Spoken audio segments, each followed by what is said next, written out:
Abraham, ஈசாக்கு, யாக்கோபுக்கெல்லாம் அவர் யெகோவா நீசி, யெகோவா ராஃபா, யெகோவா சம்மா, யெகோவா எலோகி. ஆமென், ஸ்தோத்திரம்.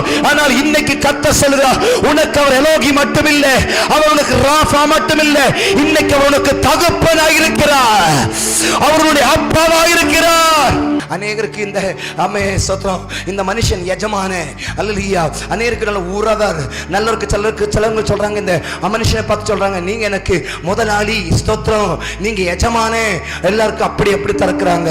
ஆனால் இந்த இழந்து போன மகன் பார்த்து சொல்றான், எனக்கு இவர் எஜமான் மட்டும் இல்லை, முதலாளி மட்டும் இல்லை, எனக்கு இவன் அப்பா, ஹல்லேலூயா, என்னுடைய தகப்பன், என்னுடைய தகப்பன், ஹல்லேலூயா. ஓ, ஆபிரகாமுக்கு தேவன் யெகோவா ஈரையா இருக்கிறார், யெகோவா ராஃபையா இருக்கிறார், யெகோவா நீசியாக இருக்கிறார், யெகோவா எலோகியா இருக்கிறார். பழைய ஏற்பாட்டில் ஒவ்வொரு பிதாக்களுக்கும் ஆண்டவர் வித்தியாசமாக இருக்கிறார். ஆனால் புதிய ஏற்பாட்டில் வந்த தேவ பிள்ளைகளை ஆண்டவர் கற்றுக் கொடுத்த ஜெபம் பிடிக்கிறீங்களா? பரலோகத்தில் இருக்கிற தெய்வமே அப்படி இல்லைங்க, பரலோகத்தில் இருக்கிற ராஃபாயான தெய்வமே அப்படி இல்லைங்க, பரலோகத்தில் இருக்கிற எங்கள் பிதாவே.